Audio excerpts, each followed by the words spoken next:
midnight each day. On Valentine's night. Time as you know it freezes. 20 minutes past 10. Keep up, Doctor. Thinks we're going to smother her in her sleep. I'm a grave digger, Doctor. I was at home. David is my husband. All on my lonesome. Stabbed him with a steak knife. Nothing changes. I'm a qualified angel of death. When I'm dancing, You get this day over and over. Hilda. I black out. I don't think she's got long. And Laurie just... Naked on the beach. Hannah. Is that it for today?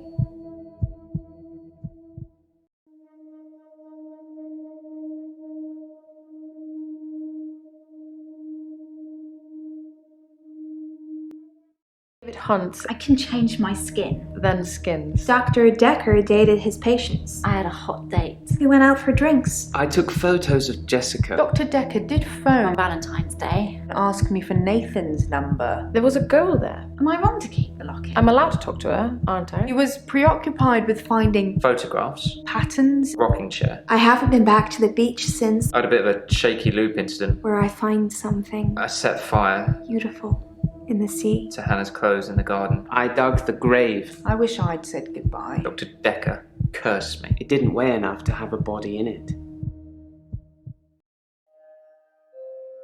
Oh, Doctor, you surprised me. Reminds me of Officer Yates. Did I ever mention I had a special friend in the police force? Nah, it's not something you drop politely into a conversation. He's been doing some digging and he's found a couple things. There's a crime scene report that goes into all the gory details and another report that's about a patient you're seeing today, Claire. I'll put them both on the desk for you. And thanks for the grief counselling, by the way. It's really been helping, you know, I'm so glad you're here.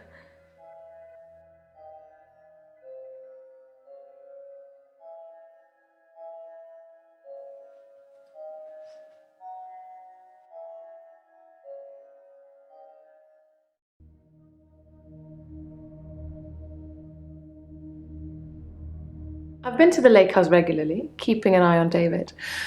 I saw the girl again, the one I told you about. She was playing outside.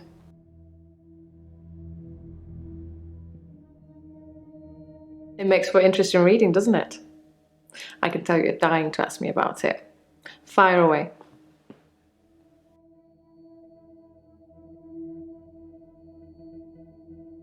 That's what it says.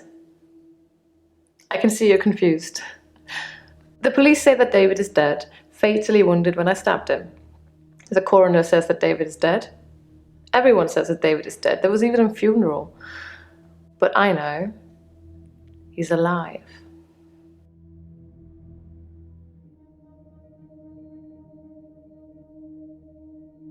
David wanted to have a talk about our relationship. Not something any married person wants to hear. He said he'd been with Iris for about a year and that he loved her. He said he didn't love me anymore, which I know is a lie. You don't just fall out of love with somebody. I reacted badly. I grabbed the nearest weapon I could find, which happened to be the steak knife, and stabbed him with it. There was so much blood. I instantly regretted it. So I fixed him. It was about a week later. I brought David back to life.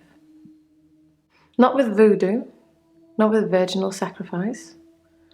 I just willed it to happen, and it did. Dr. Dekker told me it was possible, but only if you're not buried. He says once you're in the ground, there's no coming back. But until then, you have a chance at resurrection.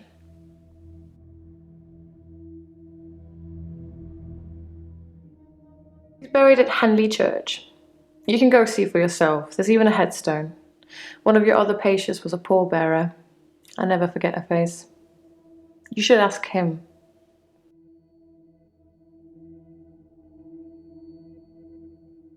Bryce was a pallbearer for David. He's also a gravedigger, I believe.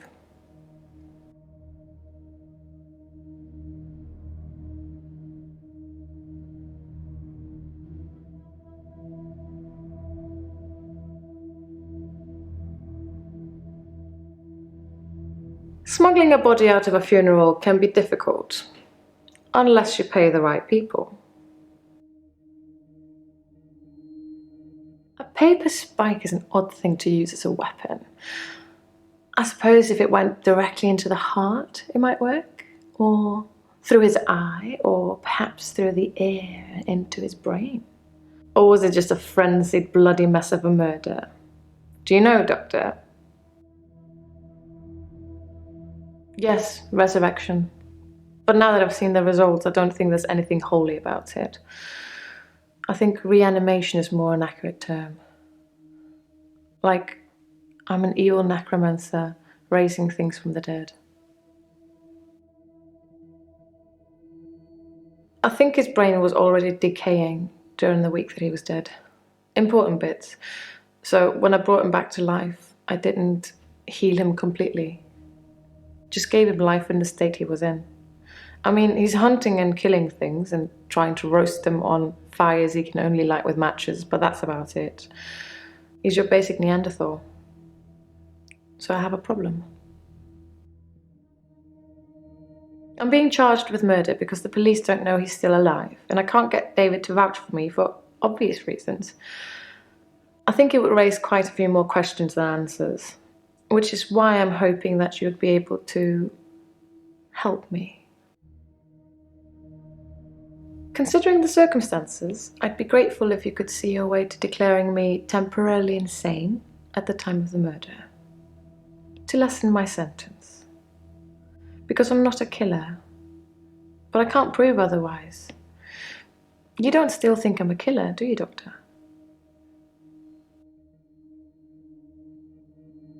Thank you, Doctor. So then you'll help me?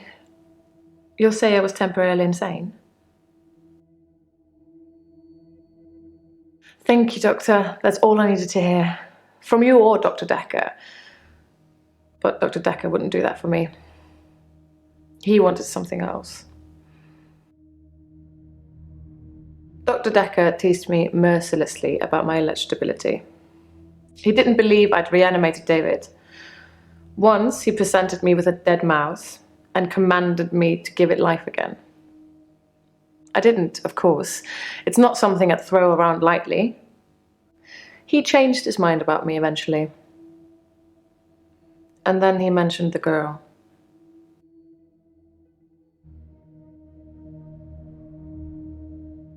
He told me he'd locked up a girl in the basement of his house, just for me, and he asked me to reanimate her. It was Iris.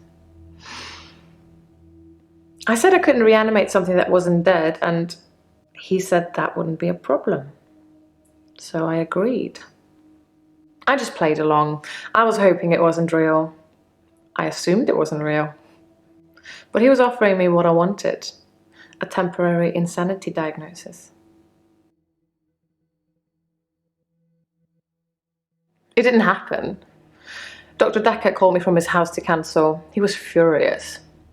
He said that Iris had escaped and he blamed me for it. He said that I must have set her free after he told me about her. I knew it was all lies anyways.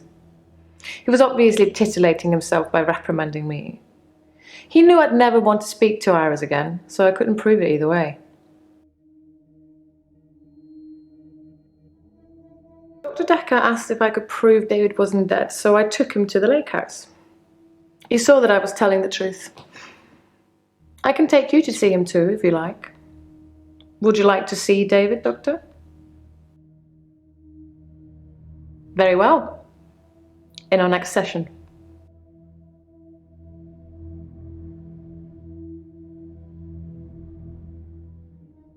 I'm fine. Work's fine. Hilda's fading fast. Terry's Terry. Oh, you'd be pleased to know I don't have the locket anymore. I gave it back. All of it. Every single keepsake.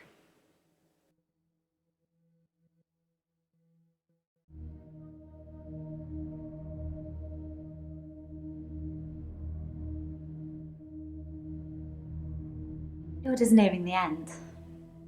She's been sleeping a lot, not eating much. She hasn't been that argumentative either. Although, she did give me a vicious scratch yesterday. It was nothing. I was just trying to give her meds. It's hard, you know. I'm trying to help her, but she keeps fighting me. It'll be better after she's seen her daughter. I've decided I'm going to do it tonight. She hasn't got much time left.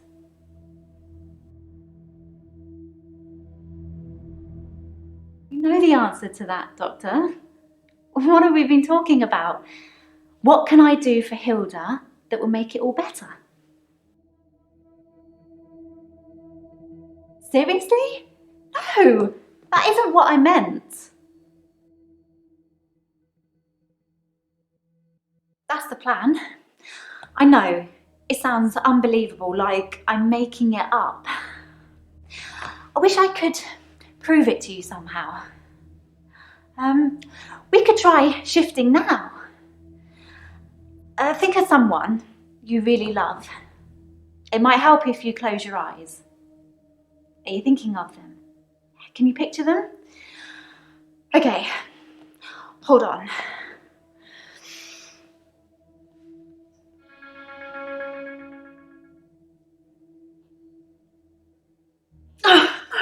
Sorry, I don't think it's going to work. On the bright side, that probably means you're not going to die anytime soon.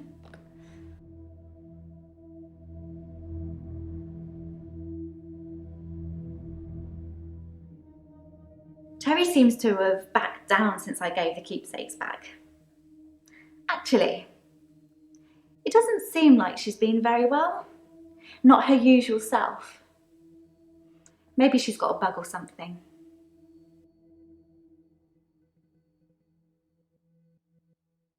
You told me to. Well, not in so many words, but you said I shouldn't have kept them. And what with Terry going around telling everyone I stole them, I didn't feel like I really had any choice. The lockets, the watch, the ring. But I kept the little bird Sarah Dekker gave me. I wasn't supposed to mention her.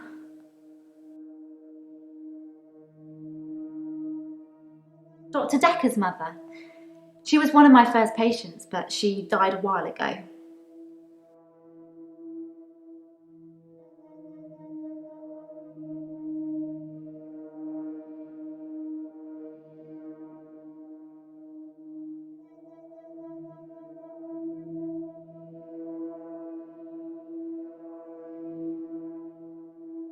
It's true then. I'd heard Dr. Dekker was stabbed, but I didn't know for sure. It's weird that whoever did it would choose the paper spike. Dr. Dekker used to play with it in our sessions sometimes. You know, pick it up, handle it while we talked. I remember once, he pushed the spike through his skin. Yeah, this bit here between his thumb and his finger. He said he didn't think I'd mind the sight of blood being a nurse and all that, but actually, there wasn't any.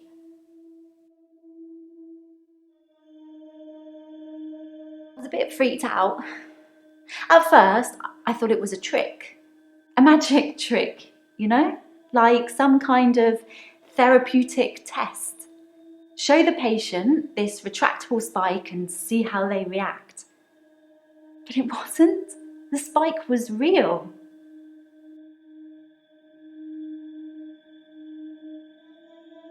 Dr. Dekker gave me the paper spike to try. It wasn't fake. It was pretty sharp, actually. I don't know how he did it. He said he just thought that it wouldn't hurt him, so it didn't. It's tricky. I mean, I'll sound exactly like Hilda's daughter, but I try and keep it vague because I don't become her. I don't know what she would really say. I say things like, "It's okay, don't be scared, I love you, Mum," or "I love you, Dad." But it doesn't really matter what their relationship's like because it's not really them. I always do the Disney version. The best, most loving version. That's what my patients want to hear. And maybe deep down they know it's not the truth, but it's got to be better than the reality.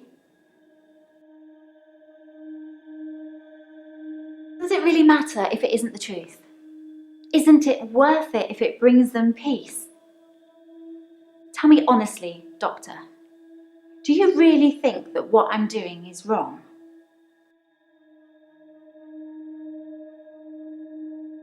So you're saying I should let Hilda die without seeing her daughter one last time? I don't know if I could do that, Doctor. I'd be letting her down. I'd have to think about it.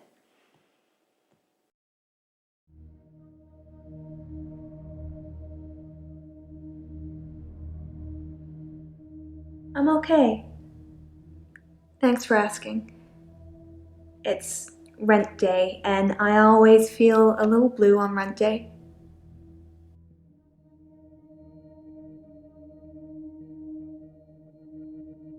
Rent day is the day I pay rent to my landlady.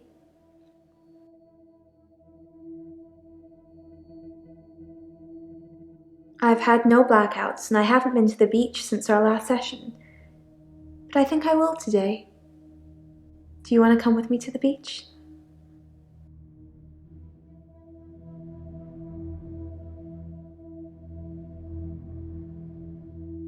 You've got a good memory, Doctor. Let's talk dreams. Sometimes I'll dream about a light, deep in the ocean somewhere. I head towards it because it's warm and glowing, like a beacon. When I'm at the bottom, it's the most beautiful thing. Like a welcoming sun. Like I'm home.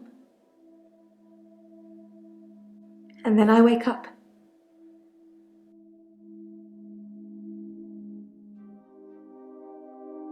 It's so beautiful. It calls me. It's like I'm in a trance. What does the dream mean, Doctor?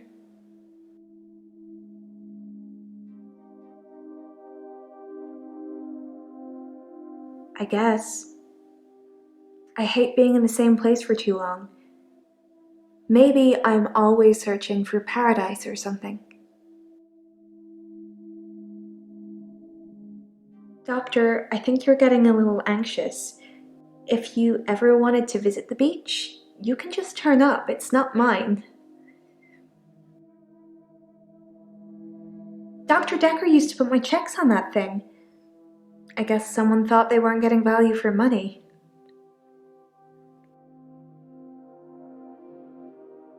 I actually don't have a lot of money. Sometimes a therapy check would bounce, but Dr. Dekker would be okay with it. Oh, my checks are fine though, don't worry.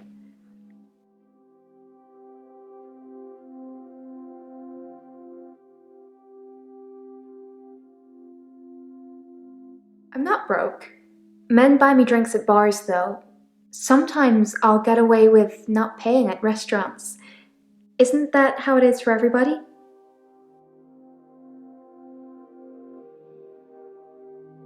I mainly like drive-thrus. I don't like crowds, and I find it difficult to stay in the same place for too long. I guess I'm a fidget.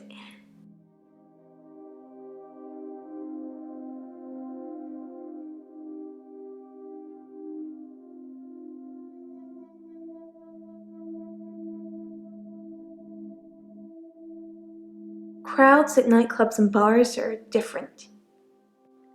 The lights are dim. You can slink around without attracting too much attention. Sometimes I'll kiss a guy in a club, and then he just follows me. Wherever I go. It's creepy. I don't want everyone seeing that.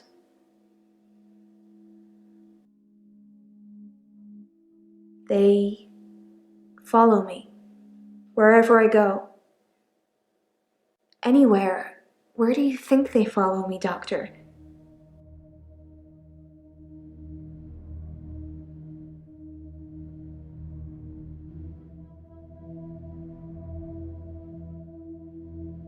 It depends where they follow me.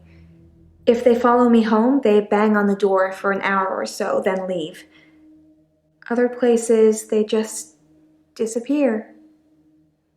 I don't see them again.